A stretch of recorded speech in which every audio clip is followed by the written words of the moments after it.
If you're thinking about moving to Tucson, there are some really incredible events that you should know about. A lot of people think of Tucson and they just think of sunny weather and mountain views, but there's actually some really good events that we're going to talk about today that bring in people from the entire world. Have you been searching about living or possibly moving to Tucson? We've got some really cool events about what would make a great lifestyle for you in Tucson, Arizona. When people are thinking about moving to a new town, like living in Tucson, or moving to Tucson, they're usually thinking about housing and all the things related to that, schools and all those kinds of things. But what about events? So we have 8 events that we're going to talk about that make living in Tucson really special. You're not going to want to miss this. Check this out. And make sure you watch this video all the way until the end because one of these events is actually the largest one in the world. In the entire world. Wait till the end. Tucson actually has a really strong Western heritage, and the Tucson Rodeo is one way that we celebrate that here. It's incredible. This rodeo has been running since 1925. A little unknown fact, the longest running rodeo in the United States is actually in Prescott, Arizona. But in Tucson, Arizona, we've been doing our rodeo since 1925. And it's actually cool because what happens with our schools? The schools actually shut down, which is crazy. It's the only time in the entire country that schools shut down for the rodeo. So if you're into rodeos and you're into that kind of thing, and you want to dress the kids up, put on the hats, the scarf, they actually get the kids to go out and ride on top of the sheep. It's the coolest thing ever. Those little buggers just holding on for dear life, running across the rodeo ring. It's a great way to spend a couple days. Come check out. It's part of our heritage. Built in the Western culture here in Tucson. You can't live in Tucson and not go to the rodeo. Okay, but if you are in Tucson and you don't want to go to the rodeo, it's our favorite time to go to Disneyland because nobody else is off school. Did you know that? 2 days off school. You don't have little kids, so you probably didn't know that. No, I didn't know that. So, and if you're not into rodeo, we also have a cool event every fall. El Tour de Tucson is one of the best races in the entire country. The race options range from 28 miles to over 100 miles. So it's a big event, brings people from all over the country to participate. And we've talked about cycling in Tucson as being one of the top cycling cities in the United States because of our weather and because of the bike path. We have over 125 miles of bike path where cyclists can get on the bike path and never be on a city street if they don't want to be. And so this event is kind of like, it's become a thing, right? Like there's thousands of riders that show up, competitive to everything, to the kid on the little bike with the bell. You ever had, like, you have a bell on your bike, don't you? Like, ling, ling, ling, ling. Even, like, you can even do that. So one of the really cool things about the Tour de Tucson is a lot of companies or groups get together, and one of the cool things they do is they use the tour as a way to raise funds for a specific nonprofit that's really important to them. And we've done that with our company in the past, where we've used that to raise money for the Stratton Ovarian Cancer Foundation, which happens to be a foundation that we sponsor. So it's not just a competitive ride or just a recreational ride. It can also be used, and a lot of people do use it, to do some good out in the world for nonprofits. Yes, one of our agents is really involved with colon cancer awareness too, so she uses it as a way to help raise money for colon cancer. She's an animal. That gal can ride like, so the 100-mile ride is called the Century Ride, right? And she's one of those. She does the whole deal. Yep, so a lot of people will ask, why is cycling so important and such a big hobby in Tucson? Obviously, because of our weather, it makes it great weather, mountain scenery, it's great. You ever seen those guys that ride up? So we have Mount Lemmon in Tucson, and it's 9,000 feet to the top. And these crazy folks get on a bicycle and they ride up that hill, 9,000 feet. It's like 22 miles. Like, yeah, I'll just go they have these cookies at the top, at the cookie shack. I'm that guy, just cheering them on. Go. I can't imagine riding up the mountain or down the mountain either. That's scary too. I know, right? They go faster than the cars. Yeah. Okay, anybody that is familiar with Tucson also knows that it's a really popular golf destination area. So tell us about the big golf tournament that's here. Yeah, so every year the PGA hosts the Color Guard golf tournament here in Tucson. And it's just one of those ways where, again, raising money for a great cause. And it's part of the PGA Tour. And people from all over the country come in for the Color Guard Classic.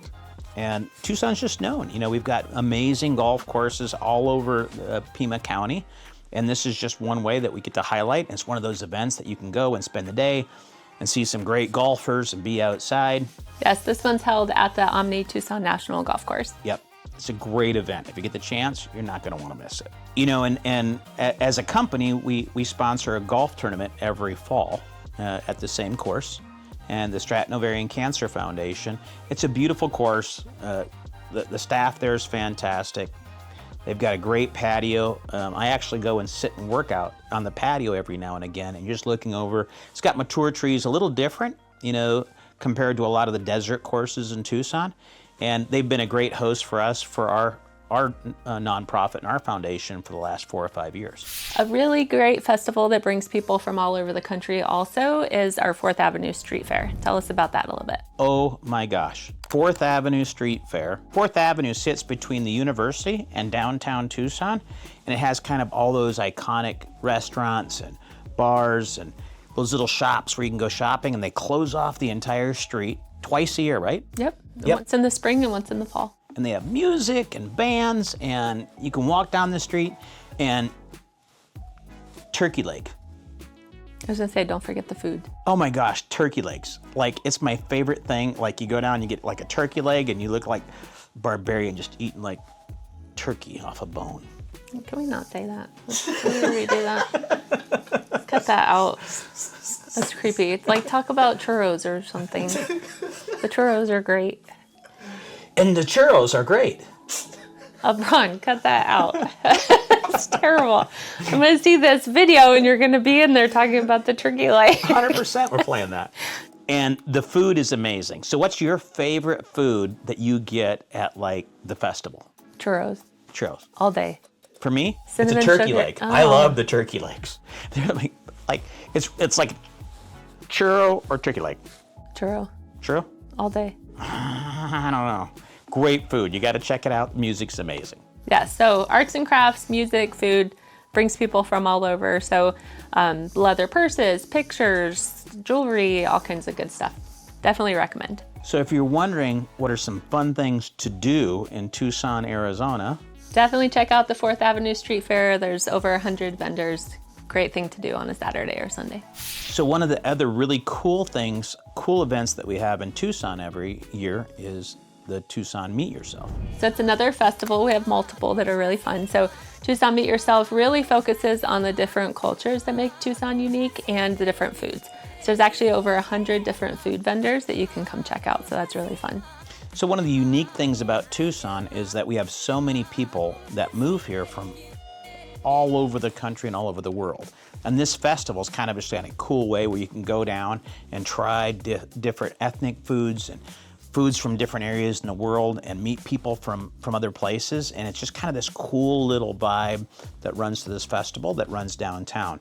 And so if you're looking for fun things to do in Tucson, it's one of those things that you can just go down and check out once. So this festival is very family friendly. So bring the kids, there's mariachi music, all kinds of fun stuff. A lot of local businesses will set up and they'll have different booths, so you can go check those out too. Absolutely. It's a great day downtown. Meet new people, check out the food. Cool vibe. Okay, let's talk sports. Yes. So Tucson used to be the host to all the baseball spring training, and most of the spring training is actually moved up into the Phoenix Valley. Yep. But let's talk about that because we're only an hour and 30 minutes away. Yeah, so depending what part of Tucson you're in, an hour and 30 minutes, hour and 45 minutes. You have 15 different Major League Baseball teams that are up there, so you can check out lots of them. For just a quick, easy drive, you can go up and back in the same day. It's an amazing way to spend a Saturday. Go up and watch your favorite professional baseball team and the spring training. And I love the smell of the grass. Like when you go to a baseball game, like it's like hot dog, soda pop, maybe a beer, and the smell of fresh cut grass. One of my favorite smells. Good, clean fun. I know. Remember back in the day, they had the Cleveland Indians were here when I moved to Tucson originally. And then Colorado Rockies, right? And then everything shifted up to Phoenix, but still a great way to enjoy the day. Again, you could go up and back in the same day. Check out your favorite team. Lots of fun. Great date day, great family day, great day just to go up and watch America's sport. And one of the biggest events of the year is the Tucson Festival of Books. It is absolutely amazing. It's one of the largest book festivals in the entire country, right, Ange? That's right. There's over 100,000 people that go every year. It's set up at the University of Arizona, so you walk all up and down the University of Arizona Mall. and they have over 400 authors, and they do book signings, and they have workshops, and it's free, and you can bring the kids, and it's an amazing event. It's a can't miss event every year. I love going to that event. So it's really one of those events that brings the whole Tucson community together. Oh my gosh, so we're down to the most iconic event of the year in Tucson, and it happens to be the largest in the world, right, Ann? Yes, it is the Tucson Gem and Mineral Show. So it actually brings people from over 40 different countries here. It's one of our largest events and definitely something that we're known for. We actually have a lot of guests that stay at our Airbnbs that come down in February. Absolutely. It really is incredible. Like, you go downtown and you just see they've got these massive tents that they build, and you can go in and it's rocks and minerals and diamonds and sapphires and turquoise. Is turquoise a rock or just a color? A rock. Yeah, like they got everything. A lot of it. It's open to the public. You'll also see a lot of dealers there. So it brings a whole variety of people. It's incredible. It truly is. If you've never had the opportunity to come and spend a day or two checking out the Gem and Mineral Show, it's 100% worth it. It's incredible. They shut down lobbies of hotels and the tents, and it's impressive. Yep, so a lot of it is outdoors. You walk around, check it out, really good prices, huge tents all over. You can see them setting up for weeks and weeks before it even starts. So the cool thing about this event, it runs for 3 weeks, end of January through the middle of February. So the weather is amazing and allows you to get outside and walk from event to event and tent to tent and not cook like a potato like you would in July. Yes. Perfect time of year to visit Tucson. You gotta check it out. So if you're thinking about relocating or moving to Tucson, we've just gone through a ton of great events that go on every year in the Tucson community. But a lot of times you just want a little more information about like what the community has to offer. And so we offer a relocation guide. And so if you click the link below, why don't you tell us a little bit about the relocation guide? Yep, here's a hard copy of it. You can click the link below for a PDF version. So it has everything. It lists out the different golf courses, schools, all the different attractions, things at the air base that you can do, San Javier Mission, all kinds of different places you could check out. It's incredible. Tucson's just a great place to live. Our weather is fantastic. The people are amazing. If you have a housing need and you're thinking about buying or selling, we'd love to be your resource around that. And if you're just looking for some information about what goes on in Pima County and Tucson, reach out to us. We'll send you a relocation guide. We'll have somebody connect with you, and we'll just give you some more information. We'd love to be a resource for you. Okay, make sure you like and subscribe so you don't miss any other events that are coming up in Tucson. We always keep you updated on the Tucson area and the local market. Yes, and I think we're actually going to make on one of our next videos, we're actually going to go through some of the different kind of tourist spots or places you can go that aren't necessarily events, but just really cool places around Tucson that make our community a little bit unique. Okay, keep following us. Don't forget. Check out the videos. See you on the next video. Like us.